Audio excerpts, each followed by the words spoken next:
That's at 7.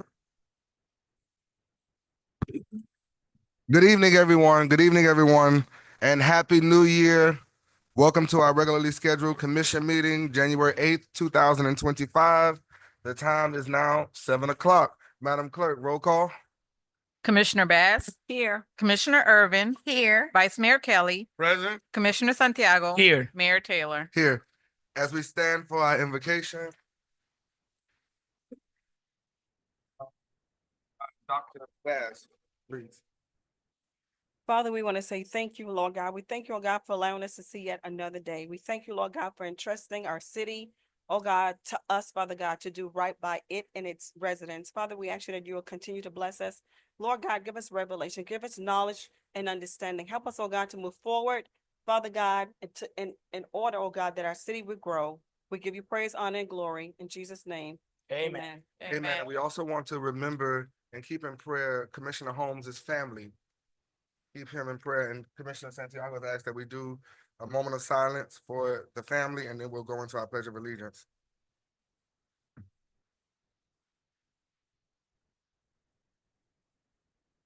Thank you. I pledge allegiance to the flag of the United States of America, and to the republic for which it stands, one nation, under God, indivisible, with liberty and justice for all.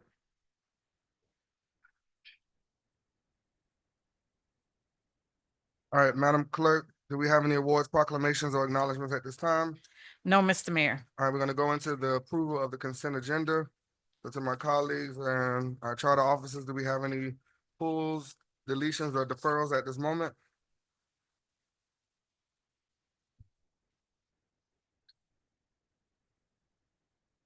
Any pulls, deletions, or deferrals at this moment?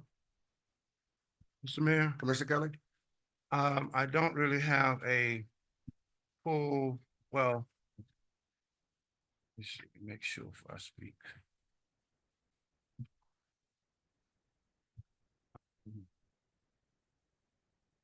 No, that's in the ordinance. It's just gonna be individual.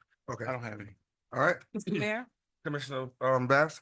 I'd like to pull 5, please. On the consent. Number 5? Mhm. Got it. All right. All right.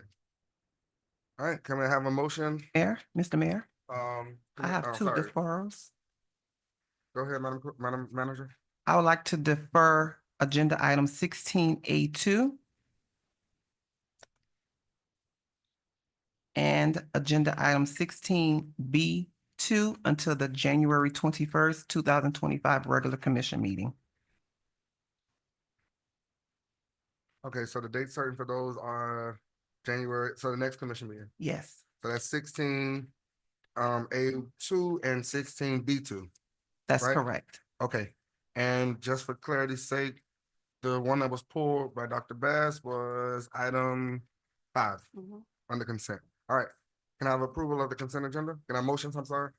Move it. Moved by Commissioner Kelly, Second. second by Commissioner Santiago. Madam Clerk? Commissioner Irvin.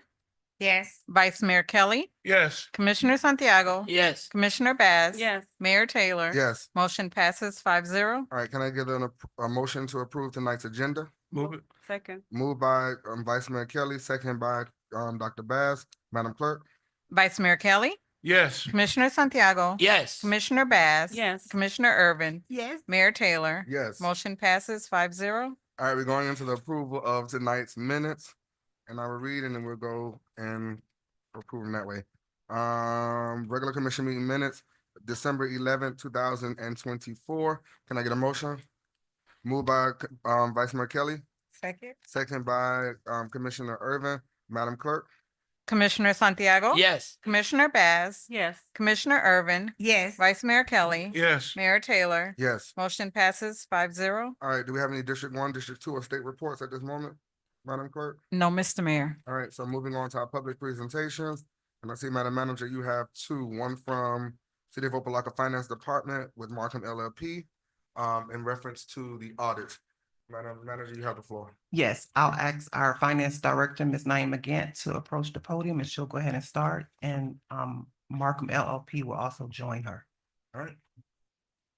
Good evening, Mayor and Commissioners. Naima Gant, Director of Finance. We have this evening a quick presentation for you, really hitting some highlights in lieu of the term presentation of the issuance of our fiscal year 2023 audit, which was issued on Friday, December 20th, electronically by email from Markham LLP to your inbox. Hopefully you have a copy of the document in front of you, and I will now relinquish the remainder of the presentation to Mo and Brandon from Markham LLP. Good evening, Honorable Mayor and City Commission members. My name is Mo Riza. I'm with the firm of Markham. And with me here today is my colleague Brandon Lopez, and we both are partners with the firm. We performed the fiscal year ended September 30th, 2023 audit for the city, and that was released in December 19th via email. And today you have a copy of the physical document. Before I get into the presentation, just highlight some of the certain pages. Want to start off with the conclusion with the fact that with this release, as of today, the city of Opa-locka is compliant with the Florida statutes, which it's been quite some years. So I want to thank Ms. Nima Gant. I want you to say that one more time, loud and clear, 'cause I think we're all excited about that. So yeah, the Florida statute requires financial statements to be provided on a timely basis. With this release, as of today, well, as of December 19th, when this was released, you were compliant with the Florida statute. So in other words, that we are no longer behind on our audit. Correct. Regarding timing of the Florida statute. That's a goal. Yes. So, and outside of the services that we do, I just again want to thank the finance department, which is led by Ms. Nima Gant, everybody at the city manager's office, because I say an audit is like playing tennis, where we hit the ball and we require them to hit it back with information and provide us information. And they really did everything in their power to help us. We thank them for helping us with the information that we request. We request a lot of information. So thank them. I want to thank them. So you have in front of you the financial statements for the fiscal year ended September 30th, 2023. If you turn with me to printed page 1, is our independent auditor's report. In summary, we make reference to the 2023 audit, which is the fiscal year that commenced October 1st, 2022. And then the 12 months trailing ending September 30th, 2023. There's multiple opinions because every major fund gets its separate opinion. Outside of this document, separate and apart, although the CRA financial statements are included with here, we also produce a separate audited financial just highlighting the CRA.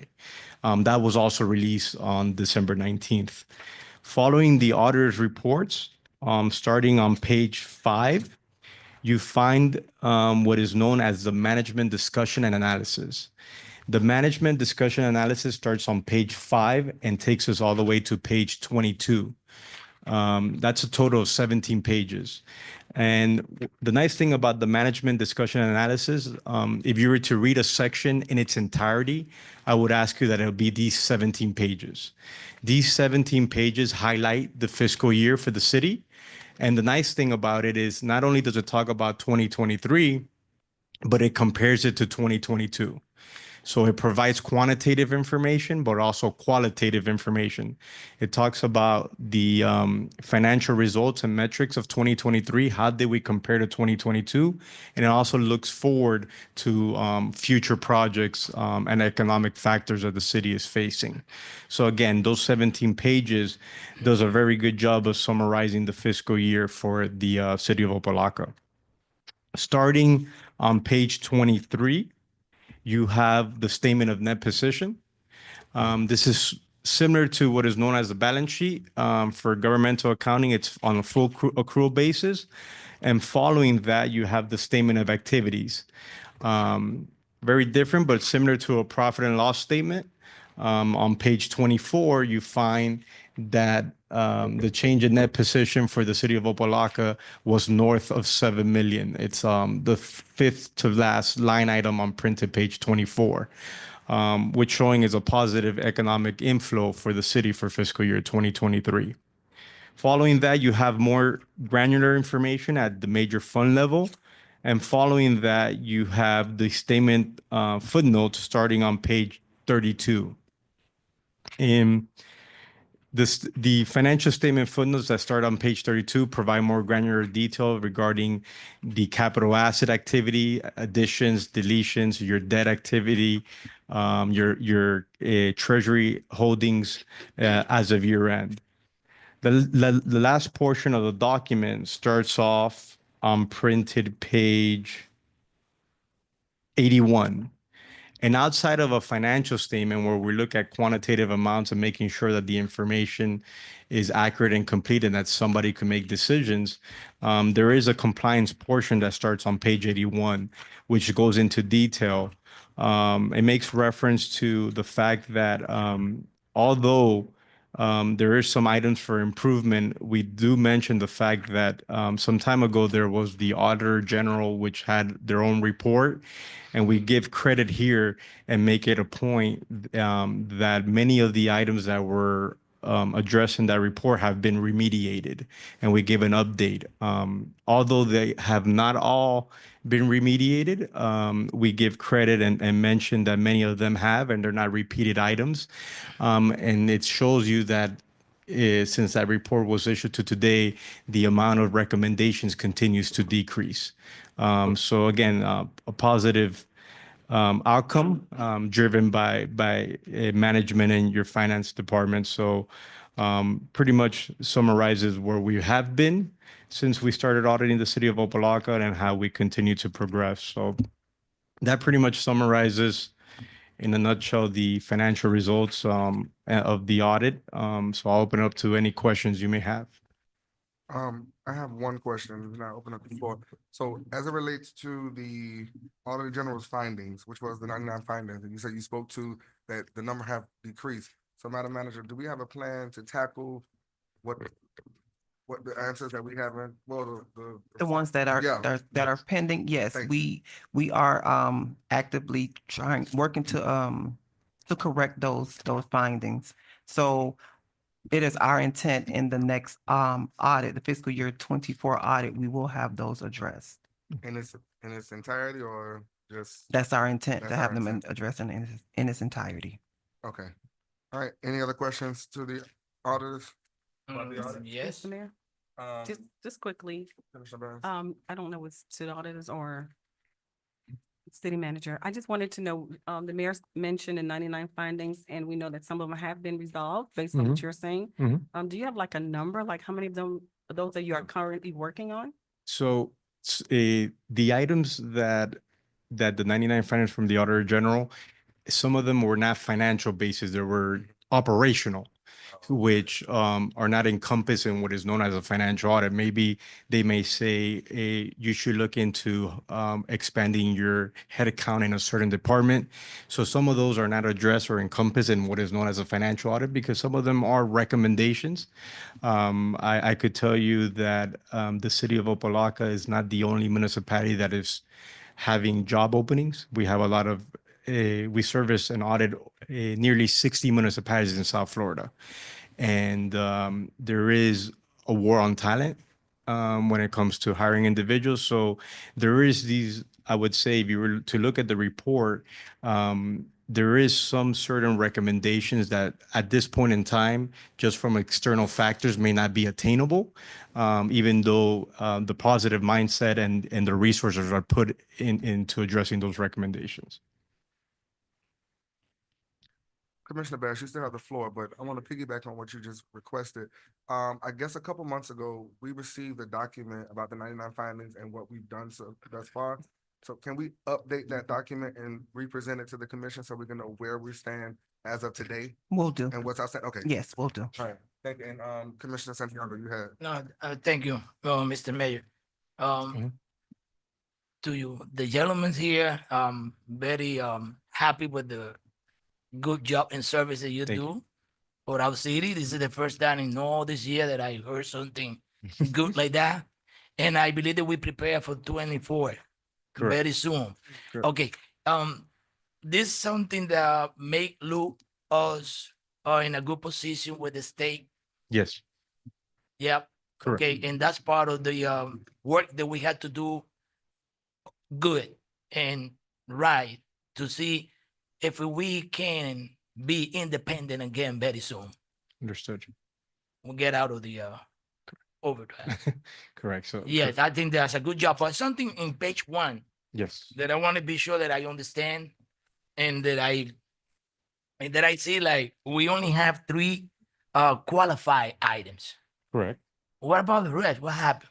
No, the unmodified is the positive. That's positive. Yes. Okay, that's Okay. what I want. I want to be sure that everything is okay, yeah, man. that's a positive. Yeah, it's an Okay. improvement. Yes, Well, correct. that's enough for me tonight. Correct, and Thank it- you for you. it- Okay, yeah, go ahead. Well, you're gonna It- say something. It's an audited, unmodified is an audit terminology used for for a positive outcome. Well, that's good to know. You see, Okay, now I know yeah. because that made me worry. And I say, wait a minute, what's going on here? Correct, correct. But it's okay. Correct. Positive. That's the good word that we need Good, here. good, Thank correct, you. correct. Yeah. Any other questions to the auditors at this moment? I don't have a question, but I just want to say thank you. Thank you for helping us get to this point, along with Miss Naima, of course. Thank you guys very much. It's our pleasure. Thank you. So thank you all again, Thank you. and we look forward to 24. Yes. Thank you. Yes. Thank you. Timely. Thank you, Madam Manager. You have another presentation from CIP, I believe. Yes, Miss Okay. Adelina Gross. All right, Ms. Gross, you have the floor. Good evening, Mayor and Commissioners. Adelina Gross, CIP Manager. Today, we are presenting the proposed usage for Historic City Hall building.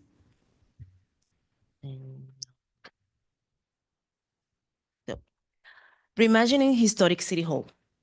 As you know, Historic City Hall has stood as a cornerstone of our history and the legacy of our city. So we would like to present to you a few items or a few proposals so we can reimagine and diverse the usage of Historic City Hall, maintaining the historical significance of Historic City Hall, as well as preserve for maintenance and future and future activity of the building. So we have 4 proposals. The first one is a museum that will showcase the rich history of the building in our city. A gift shop offering a unique local products and memorabilia. An event space for weddings, small concerts, and special events. A mobile coffee shop and tea shop to foster connection and relaxation. And here you can see how the museum will look like. The museum is a historic building, and we cannot modify the architecture of the building. It will be mobile displays that can be moved around, and we can do pop-up presentations as part of the museum. His gift shop and welcome center for the city that will also be a mobile displays, and that can be moved around throughout the building without affecting the integrity of the building as well. In an event space, this venue can be used for weddings, small concerts, special events from the city, or any other event that the city may see fit. And this will also not disrupt the architecture of the building as well. A mobile coffee shop. This one is not located inside Historic City Hall, but on the green area that we have on the site of Historic City Hall. And the idea is to put a mobile truck that we can place chairs, tables, a tent, something that can engage the community, and it will provide some leisure times and some movement into the building as well. Our proposed approach for these proposals is to do a request for proposals and issue a request for proposals to look for qualified partners that can take care of the building, provide maintenance for the building, as well as bringing more people to the city, new visitors, increase the tourism, engage the community, and engage, of course, the city administration and city commission. I'm open to any questions that you may have. Okay, Yeah. I have, so it looks like what we're trying to do is what they did at Curtis Mansion, Similar, similar. yes, Okay, because What mention? Curtis Mansion, Paris mentioned. it's the same style as our city hall, but it's in Miami Springs. Yes, In Miami, Miami, okay. Miami Springs. Because I'm looking at the pictures, and these are the pictures from the Curtis. Okay. yes. The ones for the venue are from the Paris mentioned. And the RFP is for a vendor to completely manage it, so the city will not be managing it. Is That's for a the outside vendor entity. to completely manage the building and rentals and any other activity that may happen into the building, as well as to provide continued maintenance and someone that stays on the building 24/7 or as needed.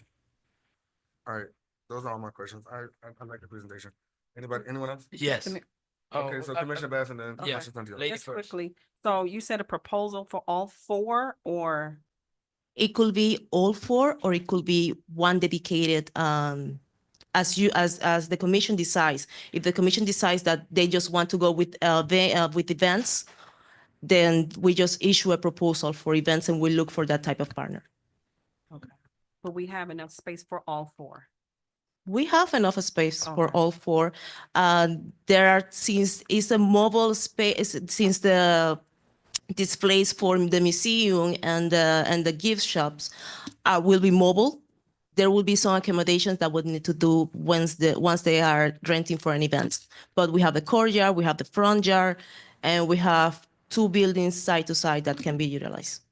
Okay, thank you. Commissioner Santiago? Thank you, Mr. Mayor. It's a very great idea. Okay, but we're talking about to bring a company to running and to administrating the building. Yes, sir. And I believe my colleague, she mentioning something, if it's gonna be the whole building or part of it. In my opinion, I prefer like, yeah, and if it's something gonna be like that, to the whole building be take care by a private company or something that they gonna really work with us. Okay, the city gonna have the benefits of that too, I believe, or not. I will defer to the Well- manager, but I guess the answer is yes. The answer to that is yes.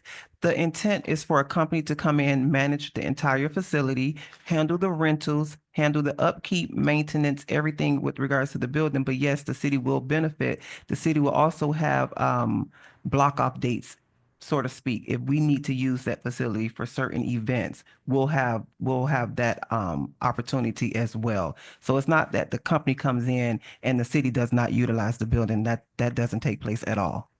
Yeah, I'm be clear to that, but my question is, okay, revenues that we had to generate for, remember that this is belong to Yes, us, okay? yes. And we're gonna do some kind of maybe a contract with them, but the Correct. city had to receive for any event and everything a percentage of that. So the city will generate revenue from the building, Revenues. and whatever revenue the building generates, it will have to take care of the upkeep and maintenance of the building. Us. Whatever revenues that the facility generate, it will come out of that. The maintenance and upkeep will come out of that. So the intent is for the city not to have to spend money to maintain the will building. sustain itself. Yeah, he gonna pay himself. Okay, Yes. okay, that's not a bad idea. Now, this is one of the first projects that we have here in Opa-locka. They're gonna make our city better and great. Okay, for people to come in outside, but we have to come in with more attraction in downtown. Downtown is me here, that area here, all the way from here to the historical city hall. Mhm. Okay, and this is the time to also giving the opportunity to people, private company to come and beautify this area. Like that, we can bring people from all over the nation and Dade County to visiting us and stay there, sitting down in the future museum, or you call it cafeteria or restaurant. But that's what we need to be sure to beautify that area complete. Something that I see last night, but that's gonna be for the manager. Okay, when we get there, building is nice, beautiful, but we need something more there. I'm gonna tell you later on what do we need outside. Thank you. Okay, anyone else? Mr. Mayor, Commissioner Kelly? I think you're looking for direction from the commission. Mhm. But the main thing is I'm hearing is to have a outside company vendor to manage, to make it, self-sufficient. And I don't really have a problem with that. I do have a challenge with I think I heard you say the, gift shop, coffee shop will be mobile Yes. and outside. I have a little challenge with having it outside, as opposed to part of inside somewhere in the actual, structure. Because, mobile is one thing, but if we're trying to really showcase the building, I mean, the attractions are inside, not so much outside. So I did not see the, Miami Springs. I haven't been over in a while. I know that there was a tour, to kind of look at it because they're similar in the way they're made. But that's a concern I have of having it mobile. Obviously, someone come in and manage it. And I would just say to all of us, and I know staff is aware, the Historic City Hall is really the beginning of downtown development, which also ties into the CRA master plan for downtown and all those different components. But it's the first step in getting to that. So I'm appreciative of that. My concern is as you put together the RFP, that's where my concern is, because we're asking and going to be asking a lot within this RFP to manage it, to secure the venue, for people who want to rent it out. What would that cost be? So we can make sure that we generate enough revenue to maintain the building. What's the cost to actually maintain the building? If we know that, that has to be inclusive in that RFP that we're putting out. So someone that is bidding does not bid on it, get the agreement and say, well, I wasn't really prepared to do that part of it. Because we're asking a lot of a vendor, and there are vendors out there. There are companies that manage buildings and manage properties much bigger than this. But I want to see what that RFP looks like. All of those components, because it's not going to be your typical RFP, not only managing that property, but as I look at some of the pictures and the maintenance, what that's going to cost on a yearly basis. Because if it's not met, whatever that amount is, then we know where that falls back on the city. The other thing is to make sure, as a part of the RFP, possible vendors are aware of their expectations and meeting certain guidelines to make sure this works. Not just to say that they're managing what have you. And as we all want a collection, a diversity of various events and attractions and whatever that we're doing.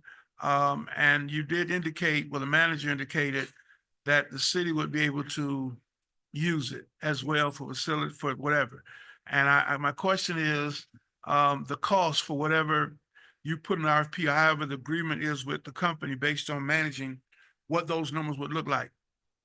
I will need to look further into the maintenance part, but we will provide you the numbers to the Yeah, managers. those are critical because, Yes, and I'm just, of course. I want to use the place for a wedding reception, so I'm calling the mayor because, Hey, we need the first wedding there. well, no, we want for the building to be free, reduced Yeah. cost. Uh, I'm Yeah. gonna talk with Santiago because, he likes the salsa, so call him Pastor Kelly because he's gonna do the service, so I want Yes. to cut. Hey, And we can't do that because we need to maintain the costs for this building to make sure it stays up.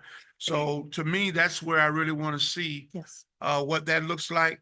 I think the 4 proposals or concepts, I don't really have a challenge with, other than the fact that I don't really like the gift shop or not the gift shop, but the mobile, whatever, is actually outside. Yes. I don't, because you're trying to, I don't really care for Yeah.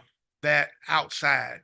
Now, if you want to have that as a part of something every now and then, as an attraction because of the building and the vendor who's managing it believes that's the way to generate some revenue, like we did one time before with the CRA, had all the little food trucks outside, that's one thing. But for a coffee shop or whatever little venue for food or relaxation, or people that are coming in and want to even have a little meeting there, I really prefer something of that nature inside as opposed to outside. But I'll await to see the RFP structure, because I think that's the key for the whole thing of what we're asking for, and the maintenance side of what it's going to cost to maintain on a yearly basis. Thank you, Mr. Understood. Mayor. Mr. Mayor. Uh, Can I add a Go ahead, little Commissioner bit? Frontier. Okay, yeah, I forgot to add something. Just remember that we have the other building next to the historical city hall. I think that used to be the fire department building. Don't forget about that. I know in the past we tried together with the historical city hall Mhm. is to make that building, prepare that building like for a kitchen for any events or whatever they want to do out there. Do we have any plan for that building too? We do have plans of renovating and rehabilitating that building. Okay, It's in the books. Okay, so that's it. Thank you. Commissioner Santiago took the words out of my mouth, so I totally agree, and then we'll move on to the next thing. That in the same vein of Commissioner Kelly with the RFP, that we're inclusive of all, the entire property. So the fire station, the HR building, but I think we talked about before putting the annex kitchen inside of the HR building as opposed to the fire station. Yes, To letting that be the support building for City Hall. the auxiliary As it kitchen. relates to storage and kitchen. Yes, an actual kitchen on that section. The limitation of placing a kitchen inside historic city hall is due to due to The exhaust system. that's one, and the implications that having a kitchen in that historical building may have in the future. Okay. So, yeah, I would like to see I guess the presentation in its totality, inclusive of the RFP as well. But I like it. I say, I love it. I love it. And I know you were looking for direction, so Madam Manager, what do you need from the commission tonight? I think we're all in support, minus some of us had our reservations on the outside portion, the coffee shop. I think staff, we need to go back and incorporate the concerns with regards to the cost. We have to do our homework with regards to the cost, the maintenance, and all of those items, so we can present an RFP to the commission as well. So Okay, I think that's the next step we need to do. And Okay. then bring it back to the commission. all right, so then I guess my next, before you bring the RFP you're gonna redo the plan? Yes. Okay. All right, we're good. Any other questions or concerns? Okay, all right, thank you, Thank Ms. you. Gross. Thank you. So we're moving on to our citizens forum. Madam Clerk, can you read into record how to participate in citizens forum? Yes, Mr. Mayor, thank you. Good evening. City of Opa-locka Commission meetings are held in person at the Opa-locka Government Center, City Commission Chambers, 780 Fisherman Street, Opa-locka, Florida. Members of the public wishing to address the commission may do so in person or virtually. Those persons wishing to participate virtually should register prior to the scheduled meeting time on the city's website at www.opalockafl.gov. When speaking before the commission, please make sure to give your full name and address for the record. There is a 3-minute time limit for public comments. Please adhere to the decorum policy, which is part of the commission meeting agenda. City commission meetings are aired through live stream at www.youtube.com/user/City of Opa-locka. And Mr. Mayor, at this time, we do not have any virtual public comments. All right, so for those inside of the chamber, citizens forum is open.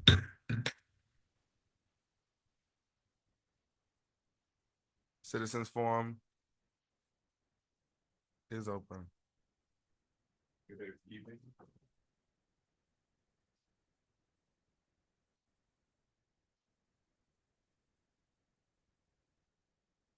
Good evening, sir. Yes, my name is Harlan Woodard. I am not a resident of the city of Opa-locka. I'm a resident of unincorporated Dade County. There are members of unincorporated Dade County that see the benefit of annexation. Can you state your address? Oh, pardon me.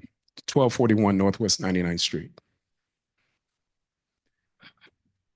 There are citizens within unincorporated Miami-Dade County that see the benefit and possibly mutual benefit of annexation by Opa-locka. From my understanding, Opa-locka has a population of about 16,000 within unincorporated Dade County, within the area outlined as shown. There's approximately 80,000 persons, that would bump up the population of Opa-locka if annexed to, somewhere close to 100. And I think that we would mutually benefit from that, and would just like to look at the possibility of a formal study workshop of whatever sort, so that we can look at this initiative and move it forward. Okay. Yes, sir. Thank you. Mhm. Thank you. Okay. Citizens Forum is still open. And Mr. Wood, if you don't mind, give me your number to this young lady here, Miss she's Miss M. Yes, sir. Come on. All right, Citizens Forum is still open.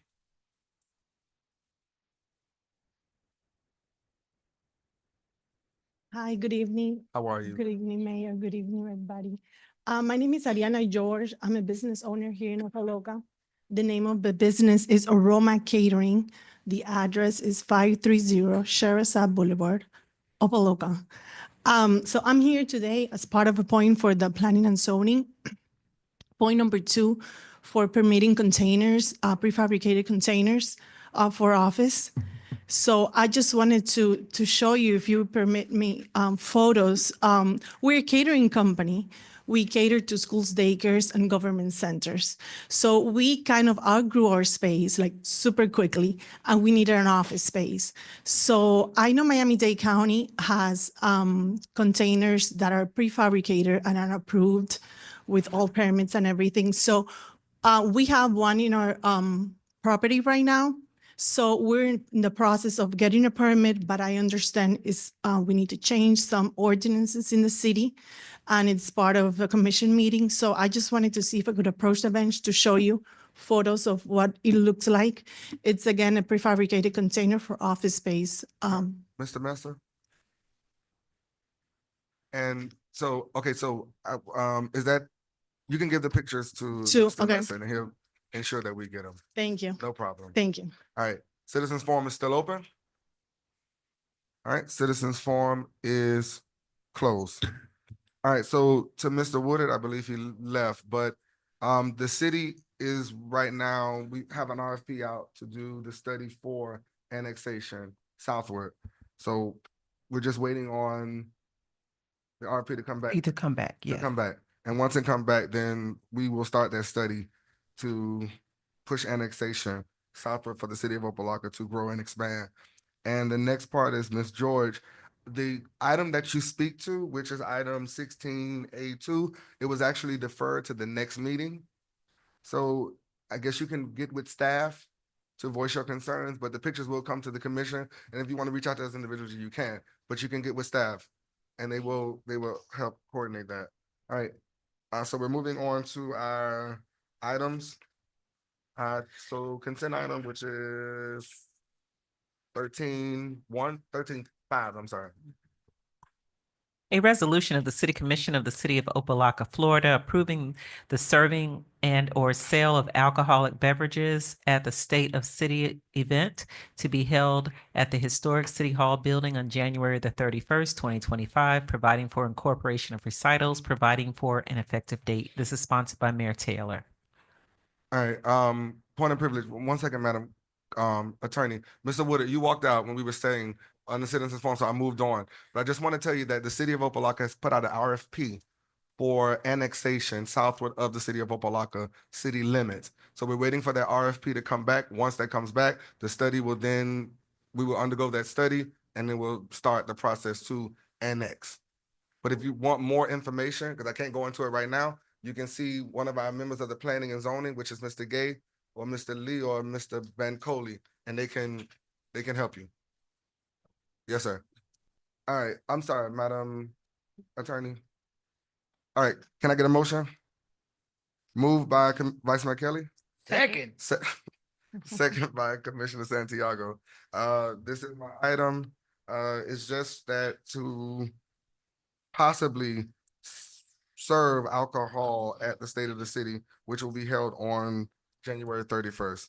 And you know how this process goes. In order for us to do those things by City of Opa-locka's law, we have to bring it to the commission for approval. So that's why this item is here. And this item was pulled by Dr. Bass, so I will yield to you. Thank you, Mr. Mayor. I just have a few concerns. Mhm. My first question is, are we as a city will be serving the alcohol, or is a company coming and serving the alcohol? It would definitely be a company. Okay, Definitely be a company. So- How we've done it in the past with other events that the city approved alcohol for. so all the disclaimers, making sure the city is free of any lawsuits in case something happened, will be on that vendor per se. I would have to speak to the attorney on that. Because we've never been asked that question before in the past. Okay. What is the question again? Disclaimers and potential lawsuits. I'm assuming you all are dealing with a caterer, Yes, ma'am. and that caterer, I don't know what kind of contracts the city gives, but I'm assuming that caterer would have insurance. But you know, hopefully whoever is doing the catering for the event, whoever is going to be responsible for that will be checking IDs to make sure nobody is under the age of 21. They will be careful not to serve to anyone who is clearly intoxicated, because those are things that could create liability issues. I will get with Ms. Lawson and see, you know, what the responsibilities are for caterers that the city uses, and whether there are contractual agreements in place right now. I just brought it up, Mr. Mayor, because I've seen where, other events happen serving alcohol, a patron left, something happened, and they're sued. So I just want to make sure that we're good. You know, no liabilities on the city, that's all.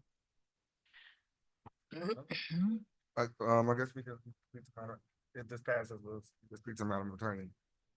That's related to that. And any other questions? Yes, for sure. We have Commissioner another Pepper? question. Go ahead. I know time change and everything is different all over the world. What Dr. Bash, my colleague, bring to the commission, and it's very important. That's something that I talking that day in my commissioner brief. That day, I don't mind to anybody, you know, want to drink, but drink.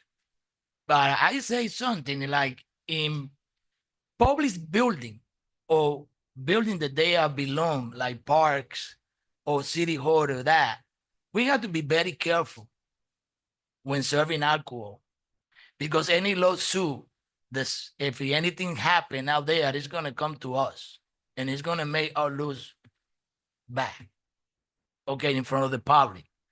I think in this chamber, it's nothing personal, but I know that we have two pastors,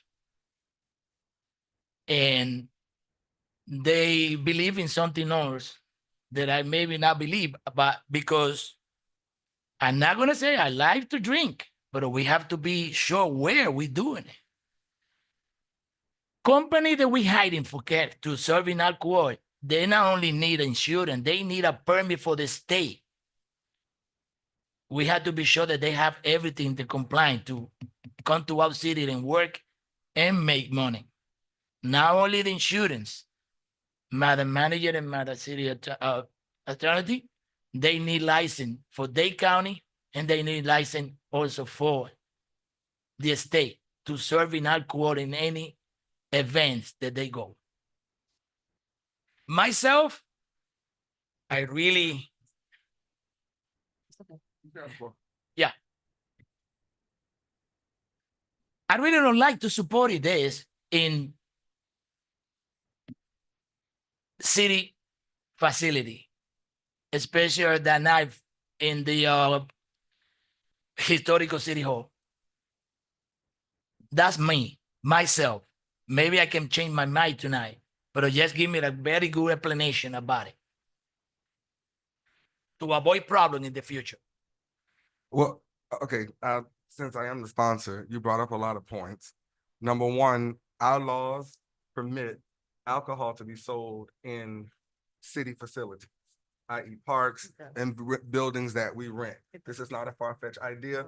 And the ordinance that stands, I believe, has been on the books for a while. But you have to go through the process, if you.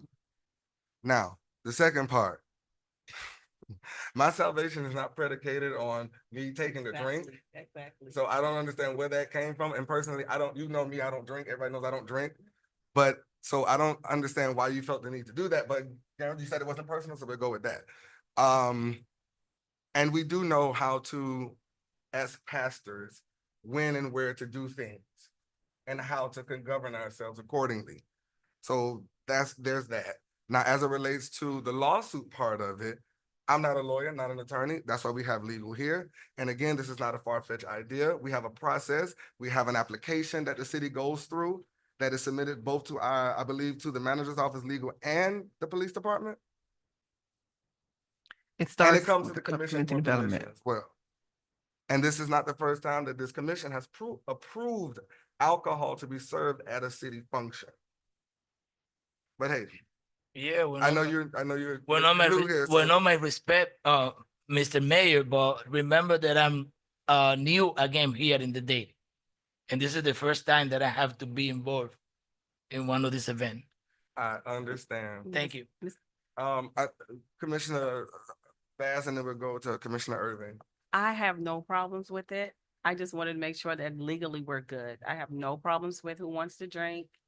That's not my issue. I just want to make sure we're legal. I just want to ask the manager, the city attorney a question. If this item were to pass tonight, is there enough time if we don't have a disclaimer, that they will sign to say that we're not liable if anything happens? Well, I'm thinking that, and the manager can speak better than I can to this, but I'm thinking that the city has something in place that it Okay. requires them to have insurance that names the city as an additional insured, but Okay. the manager would be better able to answer that question. That is correct. And I want to add that we have not procured a vendor, so no one is in place at this time, but the insurance is a part of that. Thank you. You're welcome. Commissioner, I'm sorry, Commissioner. I'm good, thank you. Commissioner Irving.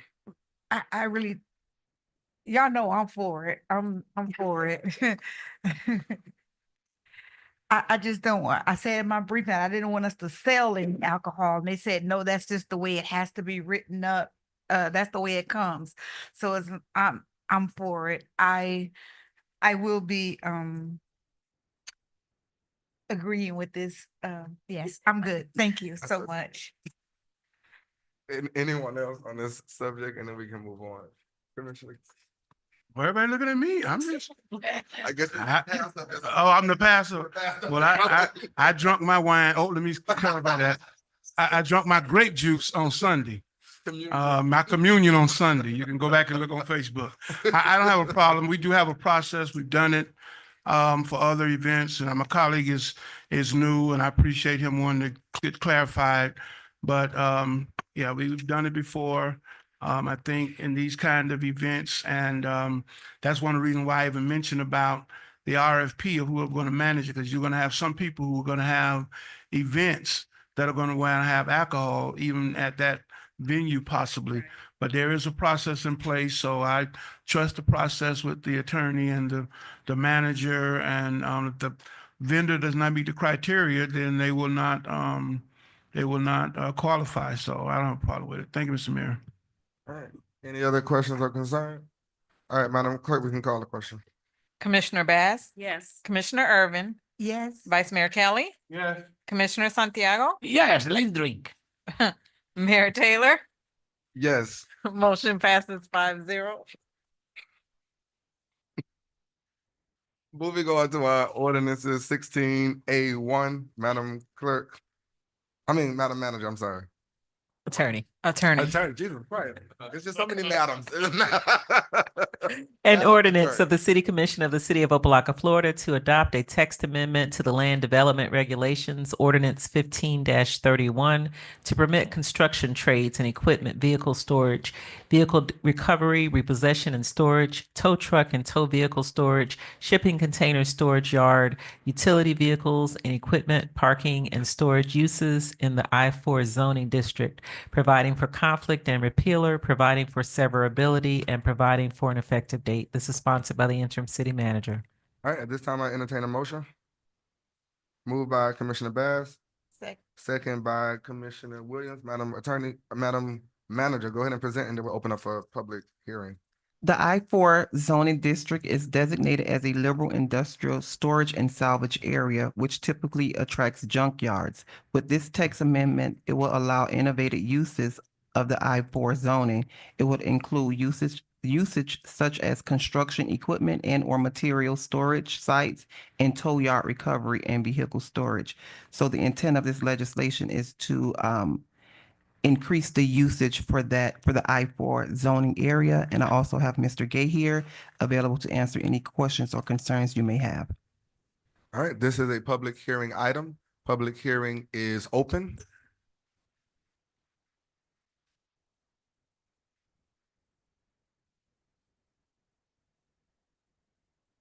How are you? Good evening. Happy New Year. Happy New Year. Mark Cooper, 6801 Southwest 75 Terrace. I'm in favor of this ordinance. I'm in favor of this ordinance. I own properties in this area. My experience in this area, as you try to get away from junkyards, which you have to get away from, there's no way to keep the land pure and clean. The junkyards, if you have a good operator, a good tenant, or a bad tenant, there's no way. And then because there's no infrastructure in the area, Commissioner Irvin was there the other day. I showed her there's a way for the oil and for all the grease and everything to make it down to the canal. And maybe that's the impetus why this is changing, but it never made sense to me that the only people that I could rent the land to was to junkyards. And so as you diversify the availability of tenants, we can get away from such a heavy environmental footprint. And so I commend the staff for looking into this. It's really an enlightened way to try to merge away from this area. And these lands are valuable as long as you can keep tenants on there. 1 acre of land pays about $36,000 a year in taxes, which is $3,000 a month. So you need to keep a tenant there, and you just want to keep a tenant that doesn't infect the land and the canal, and that canal makes it out to the Bay of Biscayne Bay, and that's the reality of things. So I commend you guys for coming up with this. It's a great idea. And that's it. I also want to say, now that there were so many pastors up here, I'm not religious, but I'm having a heart thing done to me on Friday, like an invasive heart thing. So pray for me, because I am so scared, and I appreciate it. Thank you. We'll do, Take care. we'll do, Mr. Cooper. Citizens Forum is still open. Citizens Forum is. Mr. Cooper, you know, go ahead. I'll give you 30 The only seconds. issue is that much like Opa-locka is under the tutelage of the state, Opa-locka, for environmental reasons, under the tutelage of Durham. And so Durham, Alexandria, does not have infrastructure in place, and that limits what you can do with the land. So as you now change and broaden out the usage, before it's really effective, the city has to make sure that it has a sewer line in place so that we're not under the tutelage of the EQCB board that limits what you can do. So you guys have to know that whatever you do today doesn't matter in Durham's eyes as long as there's no infrastructure. So I've spoken to Ms. Gross and Mr. Austin about when is that pipe that's in the ground going to work. They said 6 months. But please inquire, because it matters, and it makes whatever you do tonight and on the second reading effective or not. Thank you. Thank you, Mr. Cooper. Any questions for the manager or Mr. Gay at this moment? I have two. What, Commissioner Kelly? Yes. Well, you close the public hearing? You close the public hearing? Oh, public hearing is closed. I'm sorry. Well, Commissioner Kelly. the question I really have, and I didn't get a chance in my briefing, but to what the business owner just said is really mine. concern. What are we, how fast, what's the pace we're moving to make sure we don't have that become an issue? And are we working with Durham? Are we have some timelines in place of how we're going to deal with that? So we don't have that challenge? Mr. Austin is approaching the podium.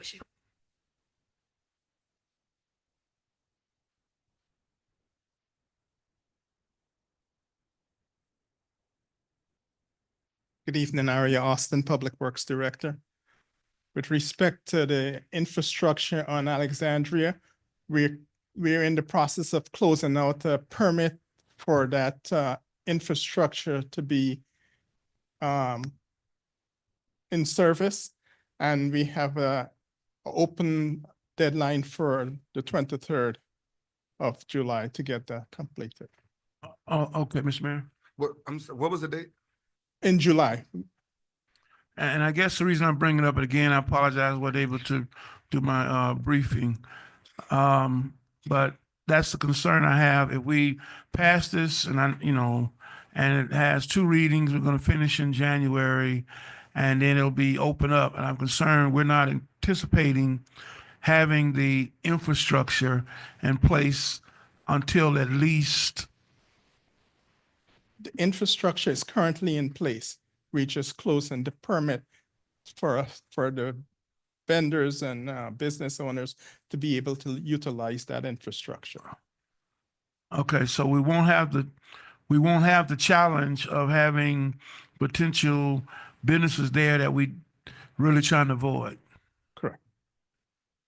We will not have that challenge once the permit is No, closed. say it louder. Your voice went low. Say it louder. Yeah. Give us your Yeah. Barry White voice. Give us that. Yeah. We will not have that challenge. Okay. The infrastructure is Thank you. indeed in Thank you, place. Mayor. All right. Any other questions or concerns, Mr. Gill, the manager? Yeah, I have a question. Wait. Commissioner Santiago? Yeah, I don't know if Madam Manager is to asking to Mr. Austin or Mr. Gate about it. I know that's a first reading, and we'll be talking about in my meeting on Monday. We added more usings for that area. It asks me, what is gonna happen when people they already have their junkyard and they have all the permits and all? Commissioner, for the record, Gregory Gay, Director of Planning and Community Development. For those businesses that are already operating there and have proper licensure and all the documentation in place, they will continue to operate. We're not taking away the junkyard operations. We're not removing them. We're basically adding more uses to this particular zoning category so that we will have more business opportunity and a cleaner business opportunity come to this particular area of the city. So that's the primary objective. We're not getting rid of the junkyards. We're not getting rid of the scrap metal. We're adding opportunities so that as business people would want to transition from that operation to another type of operation, it gives them that opportunity to do that in this same location. Yeah, thank you. My question is because I want to be sure for answers, future answers, because maybe some people they're not gonna understand what's going on, and they're gonna start to call us or answer. I'm maybe coming everywhere to answer what's going on with that. But that's okay. I love to see the area change. Okay, for junkyard to buildings and all that. That's a very good idea. That's the only question that I have. Okay. For now. Thank you, Mr. Gay. All right, Mr. Gay, and quick, so Mr. Cooper brought up a couple points. Diversifying the tenants that are in the area, a plus, and the environmental concerns, it speaks to that. So, but my only concern is if we're diversifying the tenants that come in, but we also need to make the area, specifically Alexandria Drive, attractive for different caliber of businesses to come in. Is there a plan to pave that road? Because I know it's a potential, it's another Cairo Lane issue.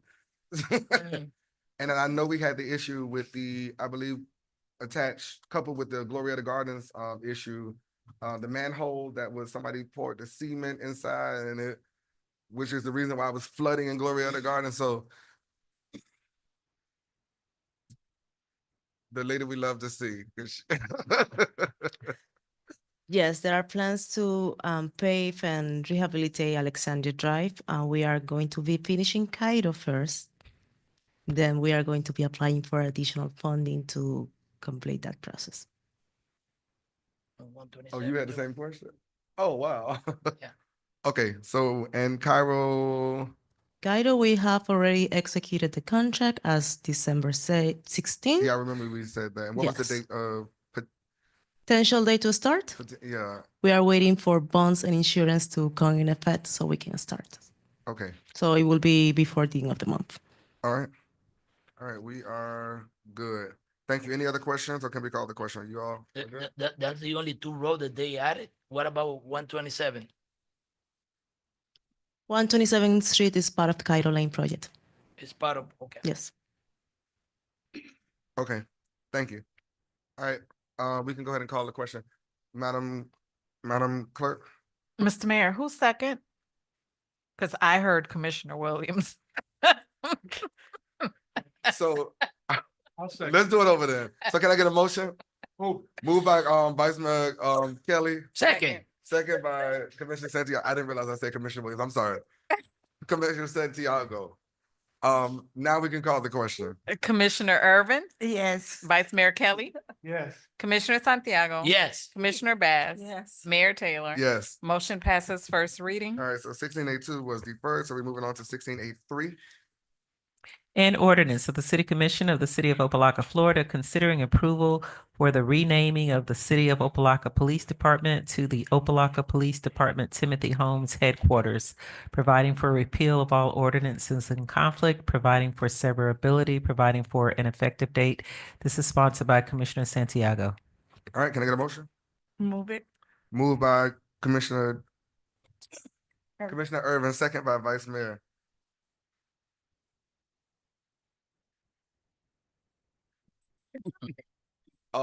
Madam, sorry, it's not Madam Clerk. It's me, Your item. So go Commissioner ahead- Santiago. Go ahead and present the item and then we'll open up for a public hearing. Okay, thank you. Thank you for giving me that opportunity to bring some thing that I know that my former Cali and I even call him my brother, Commissioner, Vice Mayor, and Police Commissioner Timothy Holmes. The last time that I spoke to him, I remember that's December 25th.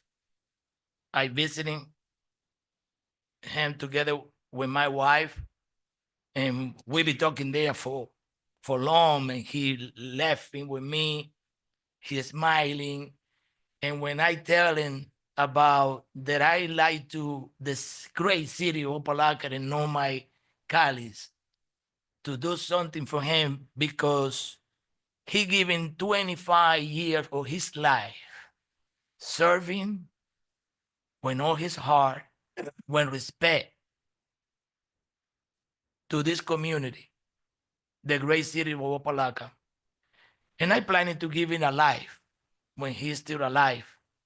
But well, God called him, and I know that he right now in a better place.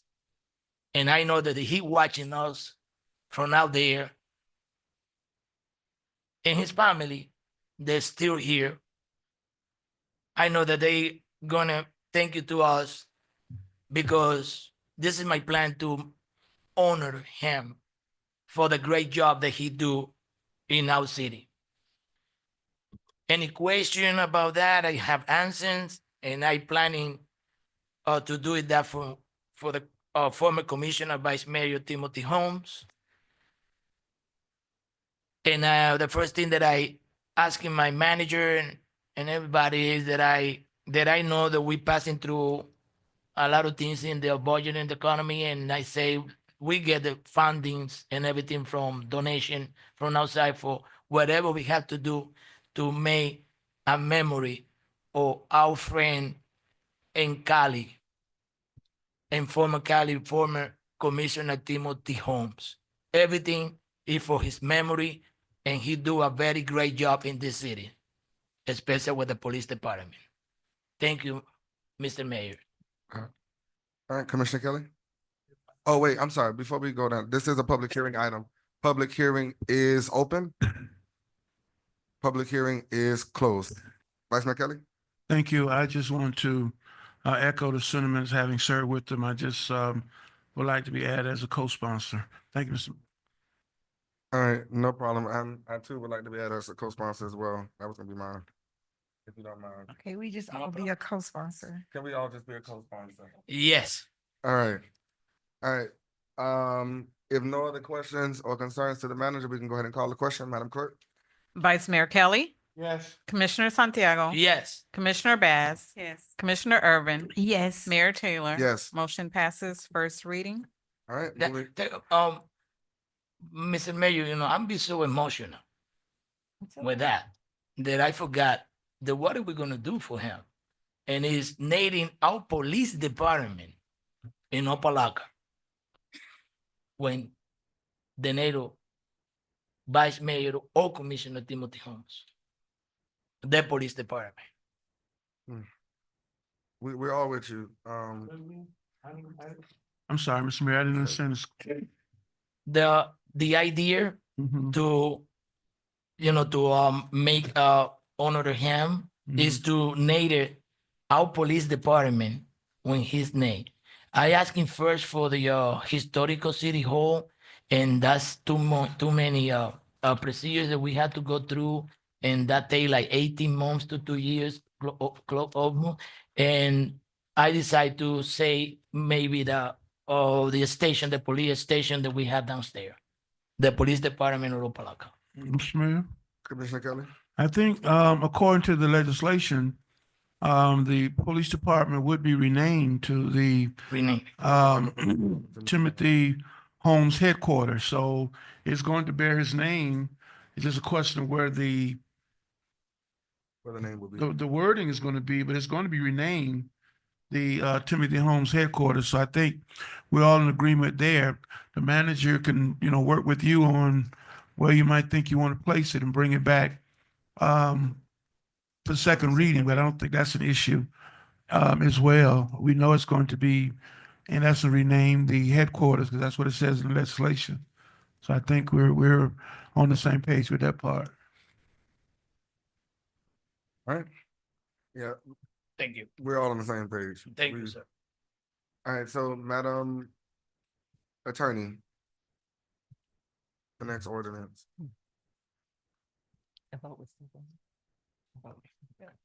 16A4. Thank you, Mr. Mayor. An ordinance of the City Commission of the City of Opa-locka, Florida, amending Article 3, Division 3, Section 2-132A, entitled Calling and Notice, Article 4, Division 1, Section 2-316, paren 3B, entitled Administrative Procedures, Powers, Duties, and Functions of the City Manager, Article 4, Division 1, Section 2320.2, paren D1, entitled Cone of Silence, Chapter 8.5, Section 8.5-3, paren B, entitled Resolution, Calling Election, Required Contents, Publication, Article 5, Section 13-102, paren A, entitled Sale of Seized Machine, Disposition of Monies, Article 3, Section 19-29B, paren B, entitled Public Hearing and Naming by City Commission, Referendum, Article 3, Division 1, Section 21-110, paren F, entitled Exception for Interim Package Treatment Facilities to eliminate the requirement for newspaper publication, providing for severability, conflict, and repealer, and providing for an effective date. This is sponsored by the city clerk. All right, can I get a motion? Moved by Vice Mayor, Second. second by Commissioner Irvin. Madam Clerk? Yes, thank you, Mr. Mayor. So first of all, let me just say thank you for your support on agenda item 13.6 as part of that, recent changes to state law no longer require municipalities to solely advertise in local, in newspaper print. So we can now advertise on the county's website our public notices. What this ordinance does, and it is first reading, is that it will delete all references to that requirement that's in our code as it stands now. All right, so this is a public hearing item. Public hearing is open. Public hearing is closed. All right, the clerk, any questions for the clerk? She said this is coupled with what we already passed. So this just cleans it up, right? All right. The code, yes. Okay. Any questions or concerns? All right, Madam Clerk, you can go ahead, call the question. Commissioner Santiago, Yes. Commissioner Baz. Yes. Commissioner Irvin, Yes. Vice Mayor Kelly, Yes. Mayor Taylor. Yes. Motion passes first reading. All right, moving on to our second reading ordinances. Madam Attorney, 16B1. An ordinance of the City Commission of the City of Opa-locka, Florida, authorizing the interim city manager to execute a lease agreement with SFSE LLC DBA South Florida School of Excellence to occupy rental space at 780 Fisherman Street, providing for adoption of representations, providing for conflict and repealer, providing for severability, providing for scrivener's errors, conflicts of law, severability, and providing for an effective date. The first reading and public hearing was held on December the 11th, 2024, and this is sponsored by the interim city manager. All right. Can I get a motion? Move. Moved by Second. Commissioner Irvin, second by Commissioner Bass. Madam Attorney, Madam Manager, sorry. This is the second reading ordinance, second reading for the execution of the lease agreement for South Florida School of Excellence. I am requesting your approval to execute a 2-year lease agreement to commence on February 1st, 2025 and remain in effect until January 2026. And I'll answer any questions you may have at this time. All right, this is a public hearing item. Public hearing is open. Public hearing is closed. Any questions to the manager? My only question, anything changed, Madam Manager, from the last time to now? Nothing changed. Nothing has changed. All right, any other questions or concerns? Mr. Mayor, Commissioner Kelly? I don't have a problem with the item, but I want to say something to the manager and really staff as well. I don't like when we get items that you have already budgeted and know you're going to budget, and then it comes to the commission. We know this agreement really had expired. You're on a 1 month to month, but it was actually already budgeted for this fiscal year. So if for some reason this commission decided we didn't want it, it's already budgeted. That practice has to stop. It's been going on for the last couple of years, and it has to stop putting the commission in a position where we have to pass something because you've already put it in the budget and counting the dollars, and we haven't even approved it yet. Bring it to the commission in a timely manner so that we can address it and it can be put in its proper context without it having to be like these are now. And I've seen too many of them, and I'm going to really look at them when they come. So I'm going to say that. I know a lot of it predates you, but I'm going to say that because the staff ain't changed. So I don't want to see these coming up when you already got it as a part of the budget that we've already passed at the Tallahassee, so forth and so on. So we need to stop that practice and get back into a little more accountability when it comes to these kind of agreements, whatever they may be. Thank you, Mr. Mayor. All right, any other concerns on this item? Yes, Mr. Mayor. Commissioner Santiago? Can you explain it to me, Madam Manager, what Vice Mayor Kelly ordered to you now, because he said that thing is already budgeted. What does that mean? Because that money is not coming from us, it's coming from them to us, no? So the revenue for this lease agreement was already included in our current budget, and the budget was went into effect October 1. So what he's saying is we're here in January approving it, but the city has already anticipate getting those funds in. And if the commission did not want to execute this agreement, then we would have to find additional money. Yeah, it looks like it can be a problem. Yeah, okay. Other thing that I'm talking to you, and I know that me and you were walking around the building, and be sure all these children be safe and coming in to the 3rd floor through the side. Okay, and I know that we have some handicapped kids that that they cannot go to the stair. that part, yeah, they can use that from interest. And the reason why that I explaining to you because the country is not getting, good. We have a lot of things around the nation, okay, when terrorists and all that and safety. And that's what we have to be watching, okay, that anybody coming through our building, okay, it have to be somebody that is safe, okay, because the safety of you or the commissioner or our police department is very important, and for that children too. Under my and be present there the day that a person came right there in the lobby, and he said that he gonna start to shoot police officers. We get very scared, very afraid, and the lady for the security, she called the police. I know the police acting right away about that, but we have crazy people around, and we have people that they probably don't like, okay, the way the government work. Safety building, we're gonna be okay. Okay, please. Thank you, madam. All right, any other questions or concerns? All right, Madam Clerk, go ahead and call a question. Commissioner Bass, Yes. Commissioner Irvin, Vice Mayor Kelly, Yes. Commissioner Santiago, Yes. Mayor Taylor, Yes. motion passes 5-0. All right, moving on. Thank you, Madam Clerk. Moving on to our mayor and commission reports. I'm sorry, official board reports. We don't have any. We'll go backwards. I'm sorry. Right. It's on the back page. I'm looking at this page. It's on this page. The city manager's report.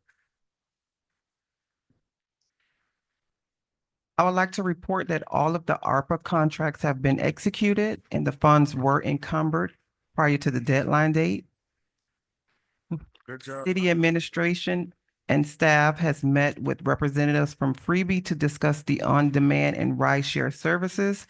The vendor has ensured that the program will be fully launched for use within 60 days. The city's interlocal agreement 60 days from what day? from now, because we just, they just executed the amendment to that agreement. Got it. Sorry, go ahead. The city's interlocal agreements with Miami-Dade County for canal maintenance and waste collection services are currently expired. The waste collection services agreement expired on February 18, 2024, and the canal maintenance agreement expired on September 30th, 2024. I am in communication with our staff to address our concerns, and we are scheduled to meet with Miami-Dade County representatives to discuss those concerns. However, in the interim, a vendor was selected to clean and maintain the city canals until an agreement is executed. They have already started cleaning the canals and will continue. The Carroll Lane contract was signed on December 16, 2024. All of the necessary procurement and financial steps were completed by the city. As Ms. Gross mentioned, we are awaiting the final bond and insurance execution. Once that takes place, the mobilization process and construction will begin. Sherbondi Village Playground contract has been executed, and the vendor is in the process of scheduling a start date for the project. Phase 1 of the gateway entry signs is 25% complete, and 2 of those entry signs will start the permitting. They're on the permitting right now, and they will start work the week of January 19th. We will be bringing a phase 2. So once phase 1 is finished, we can just go ahead and move into phase 2. So there's no lapse in the gateway signage. I did present a written report to the city commission, and we'll answer any concern, or we'll take any concerns or answer any questions that you may have at this time. All right. Any concerns or questions to the manager at this moment? All right. Commissioner Kelly? Nobody likes to go first, huh? Well, you put your mic down. That's what I saw. No, you said it long enough. Everybody's just quiet. Okay, no problem. Thank you, Madam Manager, for your report. I am very glad to hear that the ARPA contracts are executed and the funds encumbered, so we don't lose any of that funding. I thank you for your written report. As I had mentioned, and you have it here about the interlocal agreement with the county, and I know it's a process, but I really want to have you all really drill down on that quickly, because I still think that, you know, we're not getting a whole lot out of the agreement anymore. We know why we had to do it when we had to do it, but I think for some of the provisions now, is not really beneficial to the city. So you're saying that you're going to be meeting with them. So I will await the outcome of that meeting before I make any further comments on that matter. I'm glad that you are doing some temporary vendors for the cleaning of the canals. I do see, or did see in your report about the beautification and some different things regarding that. Changes some of the scope, I guess.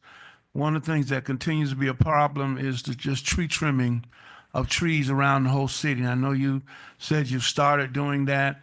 Is there a table or a schedule of locations of how you're going to do that around the city so that we can let residents know when it's going to get to their area?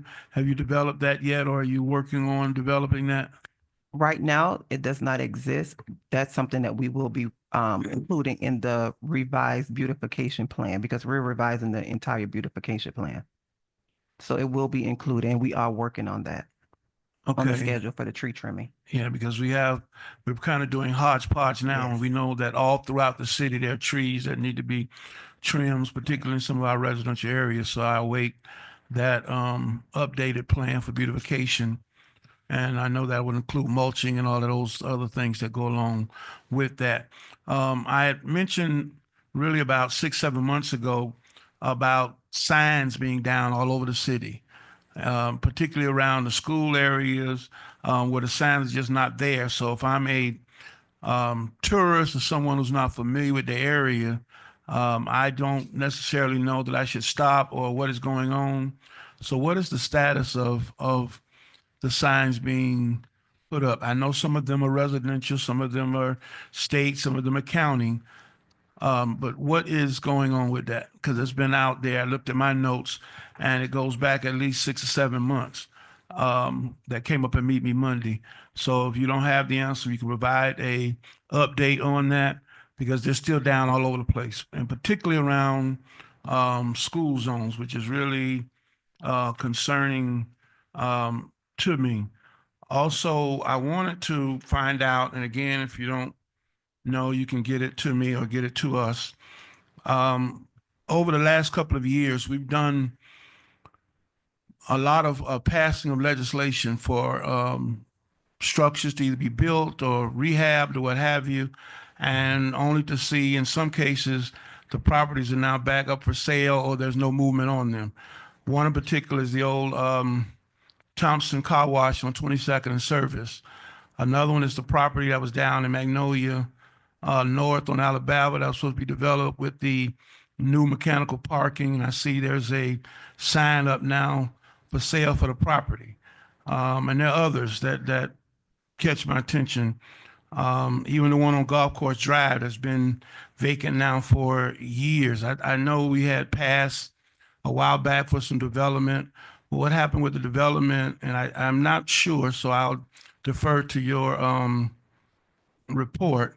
I thought that property was conveyed or part of a conveyance, which means it wasn't developed. It ought to come back to the city at some point.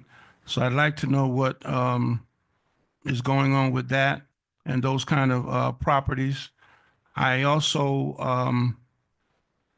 have mentioned to you, and I want to just say again with the MOU with the county and the piggybacking, because I think at some point the city has to look at maybe some of those services that we can begin to do.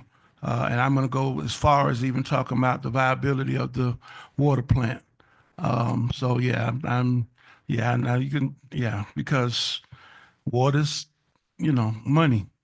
So I'll await some of those discussions you had and you're having with the county, the Ingram Park improvements. I know you had mentioned a while back, and you have in your report tonight, of course, that we're passing or had passed about the Shabandi Park,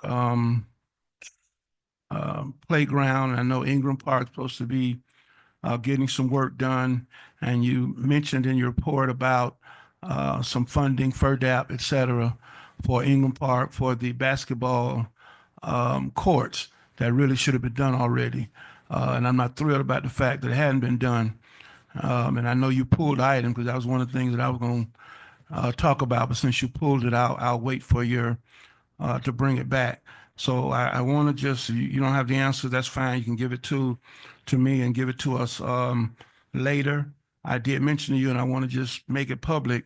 I know as the auditors mentioned, there's a challenge with staffing in many of departments, whether it's finance or a lot of the municipal government departments. So I would just encourage you as part of your discussions as well to reach out to the county for any assistance that can be of use to us and helpful to us in the interim that we may need to continue to move forward in the city until we can finish those projects and a lot of things that we are trying to do to get ourselves not only out of financial emergency, but get back in stability. So I would encourage you. We've done it before. We made that ask before. I think usually Mr. Mayor will be the one that probably leads that discussion with the county mayor, but I want to make sure, as I said, we take advantage because it seems very hard to find folks all over government, not just Opa-locka, as they mentioned, but all over to fill some of the positions. So we can look at that. I would definitely appreciate it. So I look forward to getting those answers. And I'll stop right there, Mr. Mayor, for my colleagues. Thank you. All right, Mr. Mayor, Commissioner Bass. just quickly, I was going over the manager's report and I noticed the numbers from code enforcement. And I just want to say, I don't know how you guys were able to do all of this with the team that you're working with. 402 inspections between December 6th and December 19th. That's what you call working hard. And also I see the warnings and the numbers that came into compliance. I need to say thank you so much, Code Enforcement Department, for your hard work. Thank you so much. And also I noticed that building and license between December 20th to December 27th, they serve 101 customers. And I think that's really good. You know, sometimes the little people don't get recognized as you should. And I just want to say thank you to all of the departments that are helping to make Opa-locka a great city. So thank you all. Thank you, Madam. Yeah, you got it, right? That's amazing. That is amazing. Anyone else? for the Yes, matter? sir. Commissioner Santiago?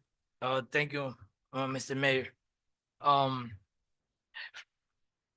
This morning, Madam Manager, I took the advance to do something nice, and then I follow your sweeper machine around the city.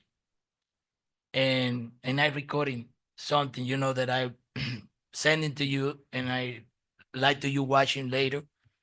And Vice Mayor Kelly mentioned it today about signs. Okay, about signs that we have down and everything, but we have I don't know if we call it sign, but that's the traffic signals or traffic signs when the rules that we have in the city. My point is when I see the sweeper, okay, nice, I love to see it in the street. They lose a lot of parts of the side, okay, that they cannot clean it because it's a lot of car parking. We don't do anything if we send it out because that costs a lot of money to operate that machine. If we're not going to do the right thing, okay, to clean the street the way it's supposed to be, Madam Manager. In that, please, be advised that we need that signs all over the city to let it know the business people or the resident people here in Alibaba that they have to move the car from some time to some time, like all the other city. Like that, we had the sweeper passing and clean it.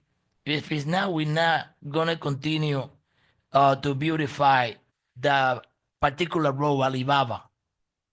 Especially in the other side when all the mechanic shops and body shop is, please, we need a traffic sign the sooner we can and make the rules.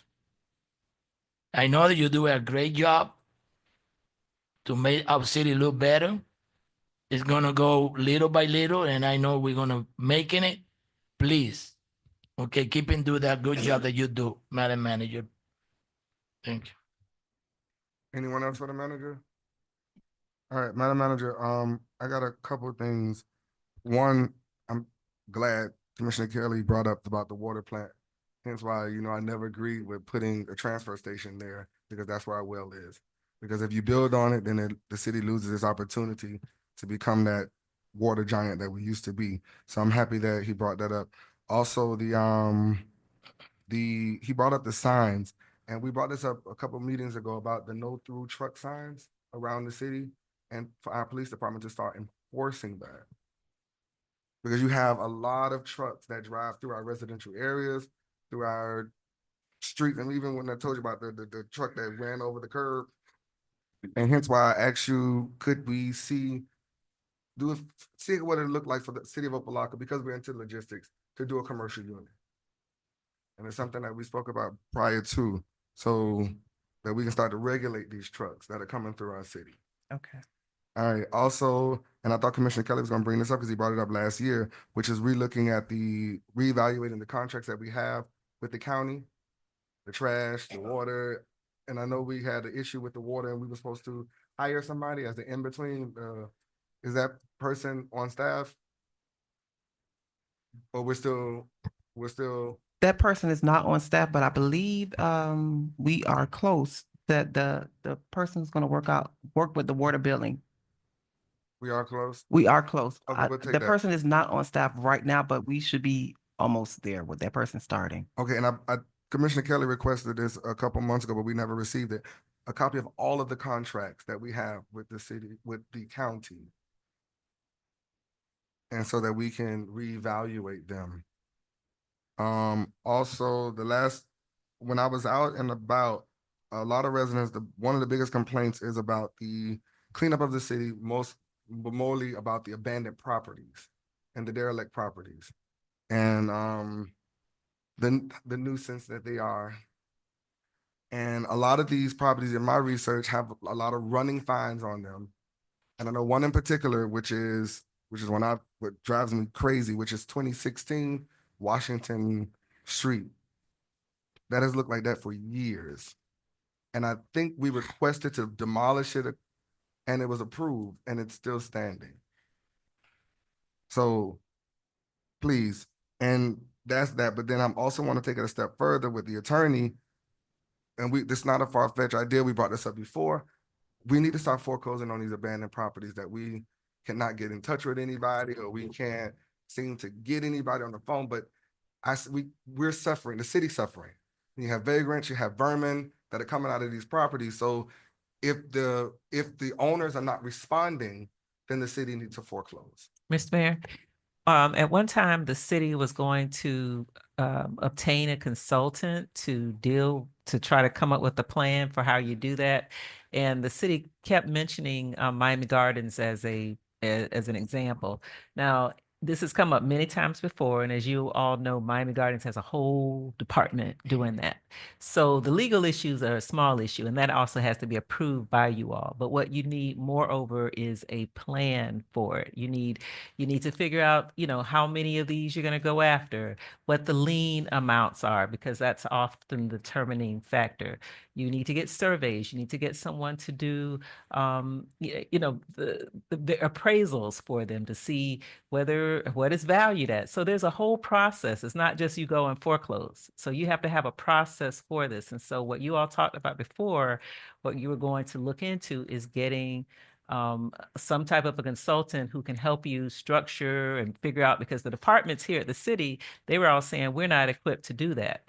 So you're going to have to you're going to have to figure out how you're going to manage that, whether you're going to put it through your building department as an additional responsibility or your your planning and zoning department. I don't know, but somebody needs to kind of help figure that out. And that's not something that legal would just go and do and foreclose on. Anything we would be bringing to you all, we would be bringing it to you for, because we can't just initiate litigation, right? So you really need a process for it. And that's what we've been talking about. Maybe you want to workshop it. Maybe you want to, now I know you all have, someone who is going to, at least we've been talking behind the scenes about a company that would be able to, and I guess this is going to come back to you at some point, help with, and I don't want to get ahead of management, but maybe that company can maybe take on some of those responsibilities. But let's talk about it offline. But this is not just, something that legal would just go and initiate is what I'm trying to say. Okay, I wasn't suggesting that you initiate it.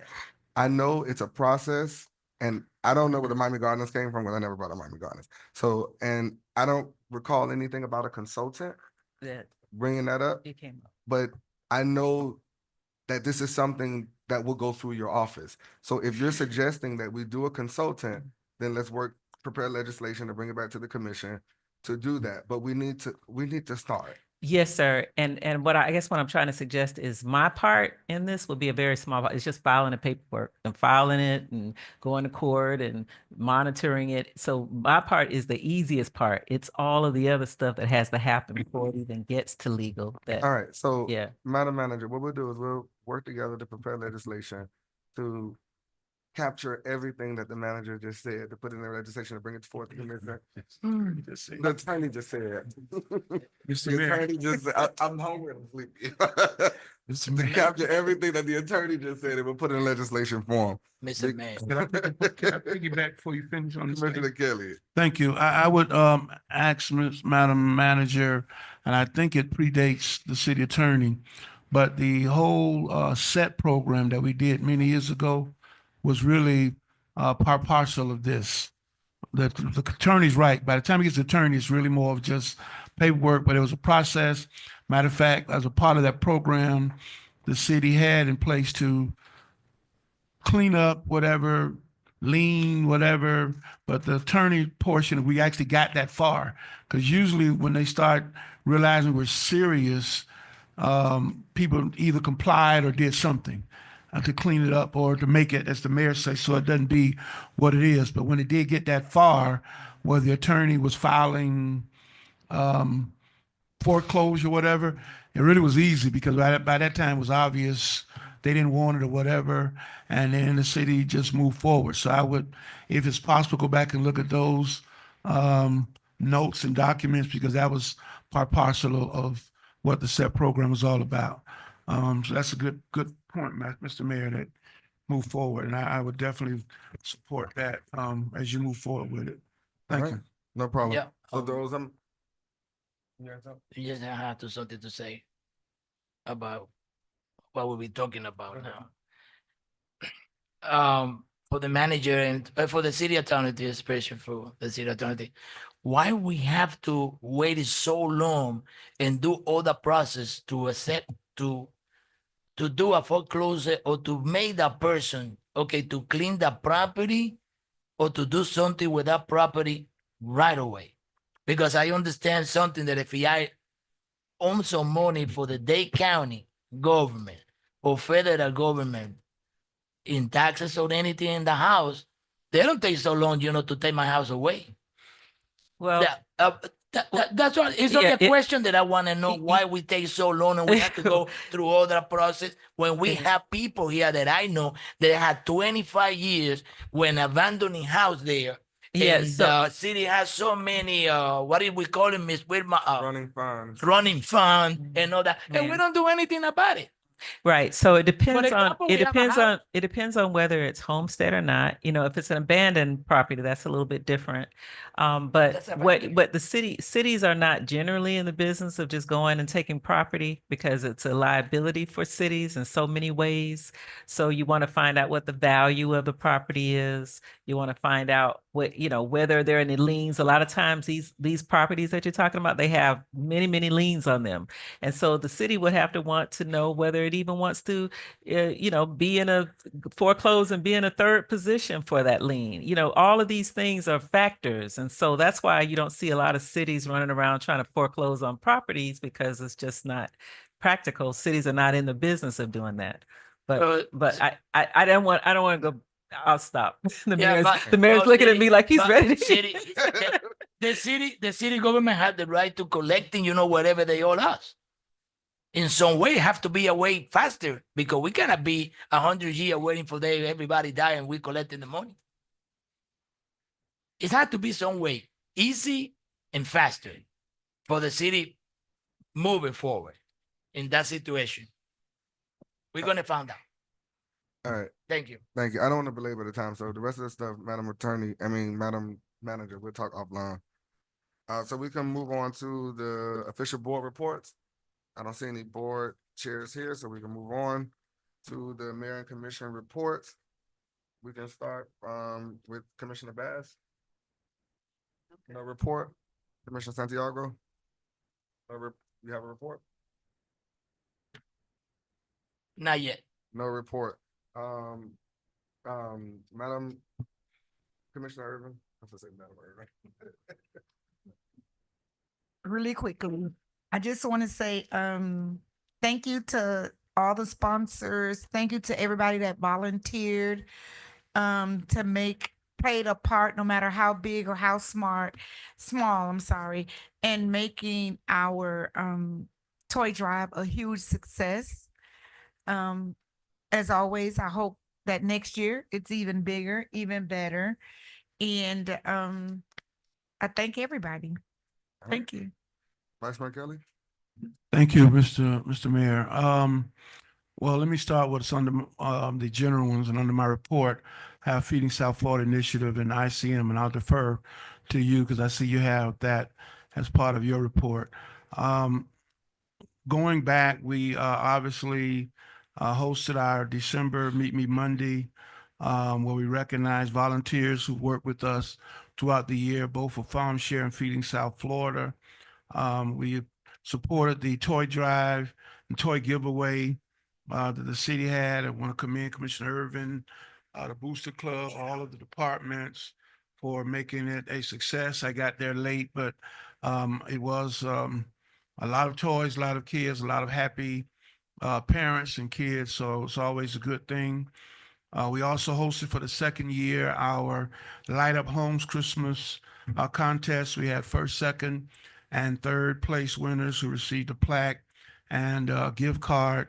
And we want to expand on it even more.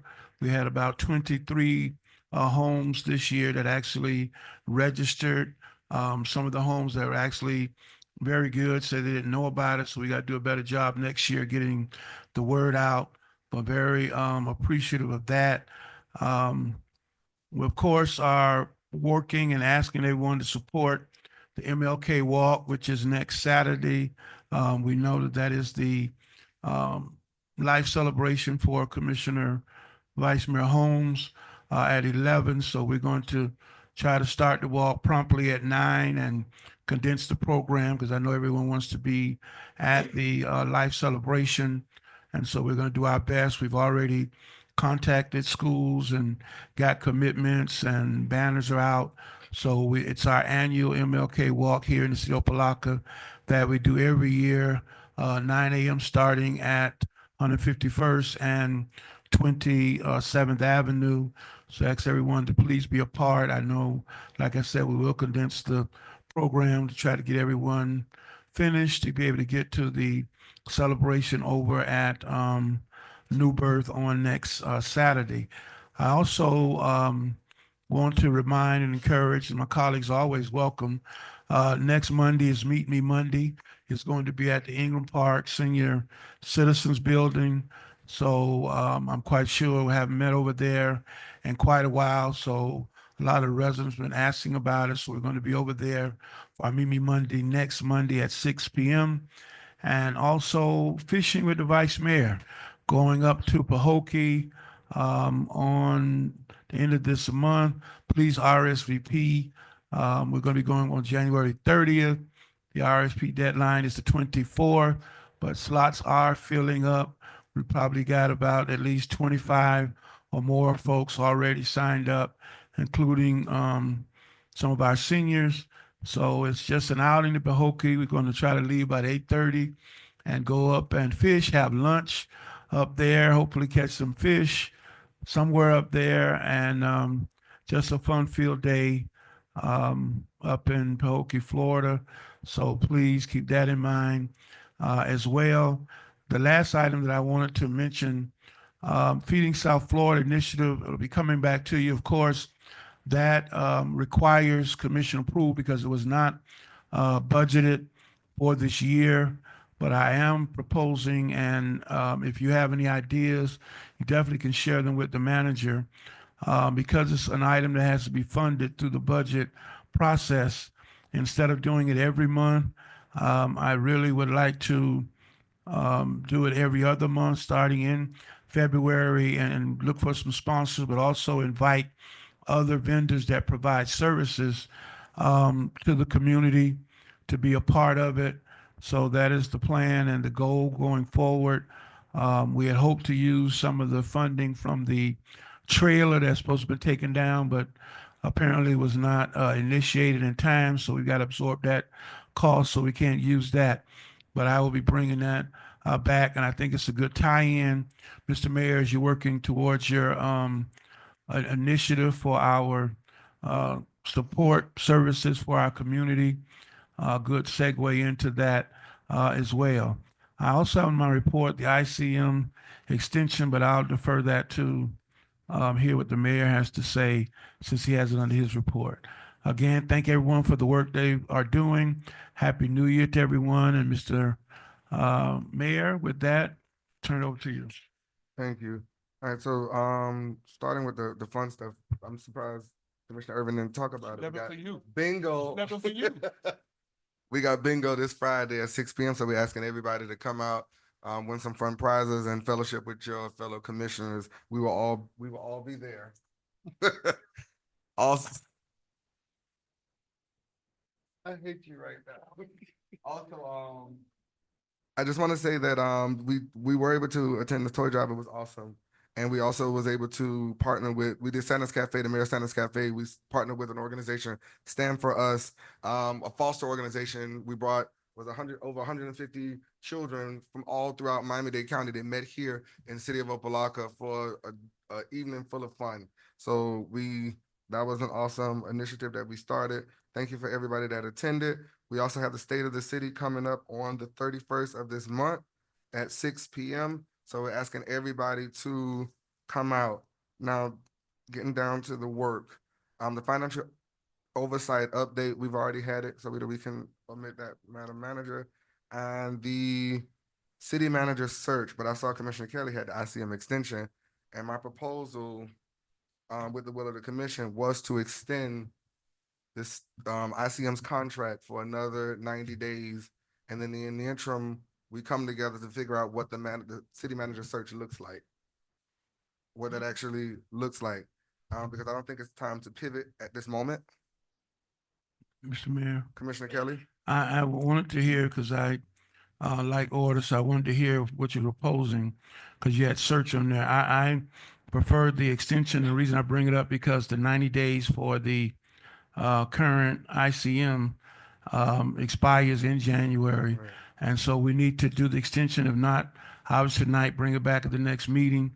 You said 90 days. I really want to get past the audits, which are supposed to be, I think, completed totally by March, get JLAC, kind of done with that, and also get through the legislative process of Tallahassee and all of that for any funding that we're pursuing, so there is stability.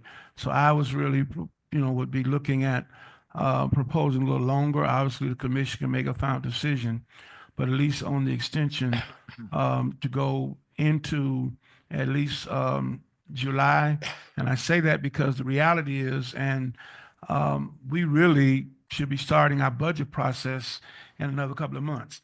And we still, and you have it down, I'm quite sure you're going to talk about it, even the strategic planning session that needs to take place. So my suggestion is not 90, but really at least until July or to August. And then you, of course, can come up with your search or how you want to pursue it. But that will at least give them stability, not only to the process, but to staff and to all of the different things that we're trying to do that have deadlines that are going to come up in the next few months. So there's not any moving targets. But of course, the commission can make the final decision, but that's why I had it on there for the extension to come back. Obviously, we have to vote on it to go at least until July to get us through the last audits. I think the JLAC concern, to make sure that's done, to make sure the ARPA things, they're encumbered, to make sure those projects are going forward. And some of the other concerns have been raised that are going to take a little time. So that's why my suggestion would be that length of time. And of course, if you have suggested recommendation how to move forward on the search, you obviously can be working on that. So when that time ends, we can pivot in that direction. But I would suggest a longer time than the 90 to go at least until end of July or August. Thank you, Mr. Mayor. Mr. Mayor. Okay. Thank you, Mr. Mayor. And agree with Vice Mayor regarding about the extension for the city manager. In short words, we had to finish what we start.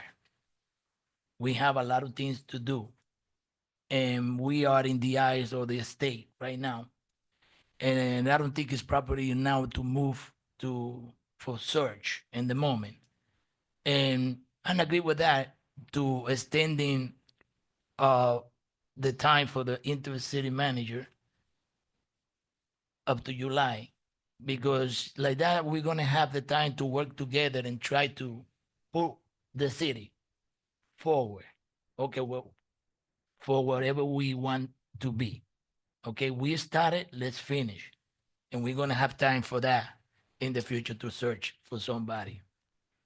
Got it. So I'm not opposed to it at all. So like I said, I don't think it's time for us to pivot at this moment. So that's where I'm at with it. But July is where we are. So what we can do, Madam Attorney and the clerk, can we bring forth legislation, because we need to renew it. And at the next meeting, and at that meeting, and we'll leave it blank, and at that meeting, we can discuss the end, I guess the end date. At that Right. meeting. All right. And then the city manager search, I guess we'll hold off on it, and then I'll get with the manager, the attorney, and the clerk to see what that looks like, and we'll bring a proposal back to the commission if you all don't mind. I don't mind. Okay. All right, the next thing is going on to the strategic planning session, and Commissioner Kelly hit it right on the head. We're about to go into budget season, and it's something that me and the manager has been working on for a couple of weeks now, because we want to make sure that what we want, the vision that we want, is encumbered in the budget going forward. So the dates that we proffered, the office proffered, was February 8th, March 1st, and March 15th, which are all Saturdays, right? Saturdays, which gives us an opportunity to actually, What was dive up in next, it. Mr. Mayor? February 8th, March 1st, and March 15th.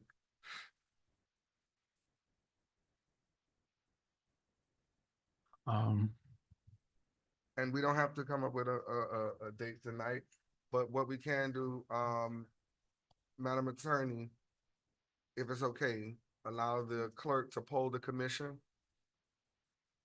For the date, for Mr. the Mayor? dates. Yes. For the strategic planning session. And then we can come back and discuss it at the next commission meeting. And That's gonna be a quick discussion. If we all want the February 8th date, that's a quick discussion. Well, Mr. Mayor, Go ahead, Madam Attorney. yeah, so the way that if you're going to discuss it and vote on it, then you can't poll. But if you're going to poll No, for there's no a, vote. There's no for a vote because date, we're just then, voting. We're okay, just polling for a date okay. to discuss. And what we also discussed with the strategic planning session with the city manager is to actually this time bring in a consultant to help orchestrate and shepherd that process and to present the commission with an actual report. Not like what we did prior to, but really do it right this time. If you all are not opposed to it. No opposition. I'll hear this side. We're good. All right, so Madam Manager, we're good. All right, so Madam Clerk, your marching orders will be to poll the commission to see what dates we are available. The proposed date was February 8th, March 1st, and March 13th. And then the city manager, yours city attorney, is to bring forth legislation to extend the contract of this ICM blank, and then at that time the commission will vote on a date, discuss and vote on a date.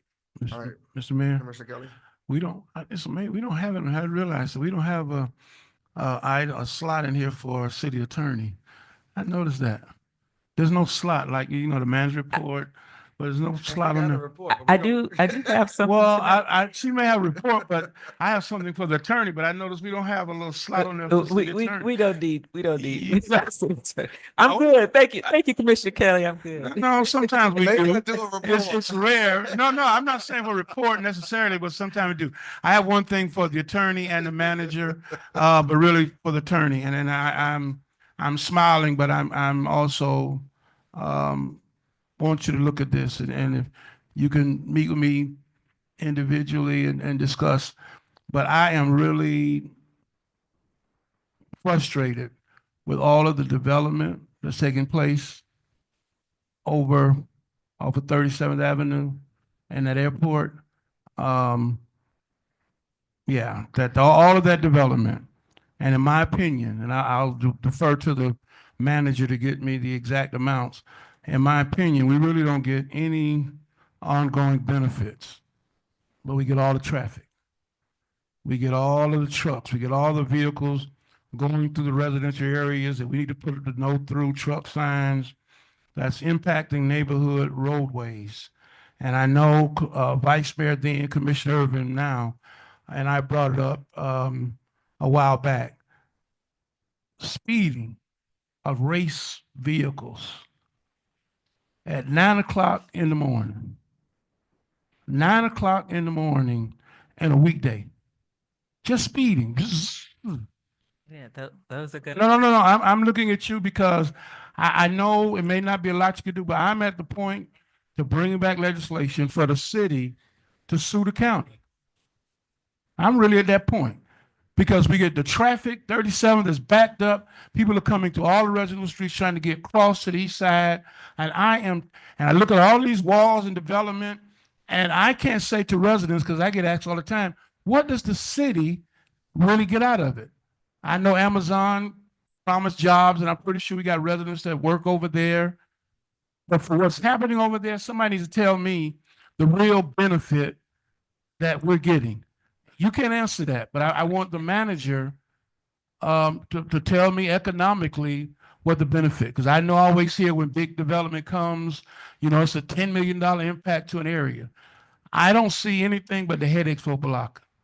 That's all I see. So I'm going to meet with you and the manager, because I am at that point, and I really don't mind taking on the county. I really don't, because I get frustrated when the citizens of this community can't go from point A to point B. It takes 20 minutes because you got all this traffic coming through trying to get to Opa-locka. Trucks that are parked on the side, trucks that are all over coming through. Everybody's trying to get through. And all of the development that's taking place looks beautiful, but I don't really see the benefit that we're getting in terms of either tax revenue or anything else. And so we need to look at that. So I wanted to say it publicly. I'll meet with you because I'm really frustrated about it. And I know that, the county owns the land or whatever, But there has to be some kind of mutual understanding that you don't have speeding going on of race cars at 9, 10 o'clock in the morning, where folks that in the residential area, senior citizen, whomever, can't even sleep. There has to be some deference of at least respect that if you're going to do it, and I don't know if the city was aware when all that was going to take place in the development of a speedway. That's why I want the manager to look into it, because it's not the first time that I've asked about it, and I know one of my colleagues have asked about it before, and it's still going on. And rather than calling me as an elected official, I don't know if anybody else get the call. Why is the city allowing it? What is going on in a weekday? So I will be meeting with you, and yeah, I'll be meeting with you and the manager. Oh, that's good, Vice Mayor. Oh my God, I love it. You know, Oh, yeah. I just want to put you on. You know, I want to. You know, yeah. That's fine. I do have an One announcement, second. Mr. Mayor. I'm glad Commissioner Kelly brought that up. Yes. I'm really glad that he brought that up. So my question to the manager, were permits pulled, I don't know. That's why I told or you to get did we get impact fees and even a traffic study? I don't have the answer to that right now, but I will be working with staff to provide an answer by tomorrow. I don't Okay, want to so- give Mi- the wrong Mr. information. Mayor. Commissioner Santiago, please. We have an order. Please. Go ahead, Madam Manager. I don't want to provide the wrong information, so I'll meet with staff first thing in the morning and provide a report to the commission on this On the airport entire situation. entire situation. Yes. Okay, so yeah, what Commissioner Kelly said, if we gotta take legal action, then I think it's about time. All right, Commissioner Santiago. Thank you. What I'm gonna say is, it's true, and we've been talking about that for long. The city of Opa-locka never received anything for any of these projects out there in the airport. And that's supposed to be, or they used to be, belong to us before. And I asking my manager one of these days to find out what happened or why we don't get any revenue for all these brand new buildings, all these new things that they do, especially at the racing place there. And agree with Vice Mayor Kelly, that noise wake me out in the morning sometime. I can hear that car running from my house, 1156 Pariah, if nobody know where I live.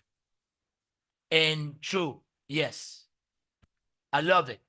Let's go find why we not get the revenue that we're supposed to get. Thank you. All right, thank you. Moving on to our official board appointments. I see we have applications. Does anybody want to make an appointment at this moment? Mr. Mayor, there's one, Mr. Mayor, Commissioner I Kelly? see there's one at-large appointment, for recreation activities. You have two, applicants. I'm going to be reappointing my same person, so my personal appointment is taken, but there are two applications. And I notice, if I'm correct, to the clerk, that there is an at-large for the, Community Relations, Recreation Activities Advisory Board. So if you all are not going to appoint them with your individual appointments, we can choose one of these two for the community relations. I know Mr. Stanley has been on there for a long time, so we can reappoint him to the at-large. Commissioner Kelly, one second, before you do that, I know last meeting we said that you all were supposed to get together to bring us back a report on these boards, the viability of them. Yes, that's correct. We're not done, but we do have that and we're not done to provide that report. So can we hold off on appointments for this week until you all bring the reports back? Okay. All right, if you all don't mind. Okay, all right, Mr. Mayor? So I just wanted to inform briefly the commission that we did receive a resignation from the head board. Alex Van Meckel resigned from the historic board. The Historical Preservation Board? Yes. Okay, So now we have 4 at-large appointments. all right, so include that in the report that you all, the what they are, what the purpose is, and who's on them. When you all bring the So- report back to us. Just for clarification, Mr. Mayor, we're meeting for what purpose? Because if all you need is the functions of the board, I can provide the ordinance which outlines that. And I think we've already provided the actual, vacancies for the boards. But also. So is it there worth anything in addition keeping? to that? That's what we kind of want to hear your opinion on it, Oh, okay. because you all manage the board. Yes, sir. All right. All right, moving on to, right before the adjournment, we know that Commissioner Holmes already, his services is Saturday, and the clerk provided everybody via social media with the information for the funeral services. And I just want to make sure that the city of Opa-locka, that we show up for, Vice Mayor Holmes. He's been in this city forever and a day, and he's a jewel. We did name the police station after him. That was step one, but we also want to make sure that we send him off right. And Commissioner Kelly brought it up, but we know that the services are not this, so Saturday, next Saturday, January 18th at 11 a.m. And if you need more information, you can reach out to the clerk. And we also posted it on all of our social medias. So if you need more information, but we want to make sure as a city that we show up for our vice mayor. He did great things in the city, and we all have been impacted in some positive way by him. And we will love him. We love and we will miss him. So with that being said, and also let's keep his family in prayer. Can we move to adjourn? Mr. Mayor, I'm sorry, Madam Attorney, you keep saying, go ahead. Thank you. This is an announcement of a closed-door executive session. Notice is hereby given that a private closed-door executive session pursuant to section 286.011 Florida statutes would be held in the Commission Chambers, 780 Fisherman Street, Opa-locka, Florida, on January 22nd, 2025, starting at 6:30 p.m. on the third floor, or will be moved to an adjoining room on said floor. The purpose of the meeting is to discuss the following pending litigation matter. This will be at 6:30. The pending litigation matter is Town Center OL1 LLC versus City of Opa-locka, case number 2023-027045 CA01. The following individuals will attend, to include Mayor John Taylor, Vice Mayor Joseph Kelly, Commissioner Shirlene Bass, Commissioner Natasha Irvin, and Commissioner Luis Santiago, Interim City Manager Shemeka Lawson, City Attorney Bernadette Norris Weeks, Assistant City Attorneys Michelle Austin Pammies, and Candace Cobb, and on the record court reporting. The estimated length of the attorney-client session will be 30 minutes. Thank you, Mr. Mayor.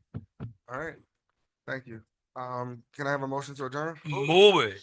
Moved by Commissioner Santiago, second by Vice Mayor Kelly. This meeting is adjourned.